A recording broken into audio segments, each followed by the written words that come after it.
ಸುಭಾಷ್ ಶೆಟ್ಟಿ ಹತ್ಯೆ ಪ್ರಕರಣ ನಂತರದಲ್ಲಿ ಕೋಮು ನಿಗ್ರಹ ದಳವನ್ನ ರಾಜ್ಯ ಸರ್ಕಾರ ಸ್ಥಾಪನೆ ಮಾಡಿದ್ದಾರೆ. ಕೋಮು ನಿಗ್ರಹ ದಳ ಅರ್ಥಾತ್ ರಾಜ್ಯದಲ್ಲಿ ಕಾನೂನು ಸುವ್ಯವಸ್ಥೆನ ತರಬೇಕು, ಆ ಉದ್ದೇಶ ಇಟ್ಕೊಂಡು ಮಾಡಿರ್ತಕ್ಕಂಥದ್ದಲ್ಲ. ಏನು ಸಿದ್ದರಾಮಯ್ಯ ನೇತೃತ್ವದ ಕಾಂಗ್ರೆಸ್ ಸರ್ಕಾರ ಒಡೆದಾಡುವ ನೀತಿಯನ್ನು ಅನುಸರಿಸ್ತಾ ಇದ್ದಾರೆ. ಕೋಮು ನಿಗ್ರಹ ದಳದ ಮುಖೇನ ಹಿಂದೂ ಕಾರ್ಯಕರ್ತರನ್ನ ಬೆದರಿಸ್ತಕ್ಕಂಥದ್ದು, ಭಾರತೀಯ ಜನತಾ ಪಾರ್ಟಿಯ ಕಾರ್ಯಕರ್ತರನ್ನು ಕೂಡ ಬಗ್ಗಿಸುವಂತದ್ದು ಷಡ್ಯಂತ್ರ ಕುತಂತ್ರ ಈ ಕೋಮು ನಿಗ್ರಹ ದಳಕ್ಕೆ ಇರುವಂತದ್ದು.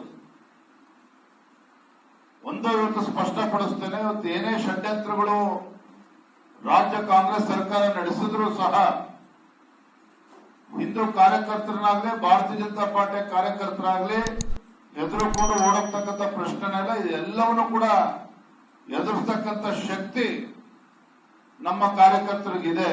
ಅದನ್ನೇ ರಾಜ್ಯ ಸರ್ಕಾರ ಮರಿಬಾರದು.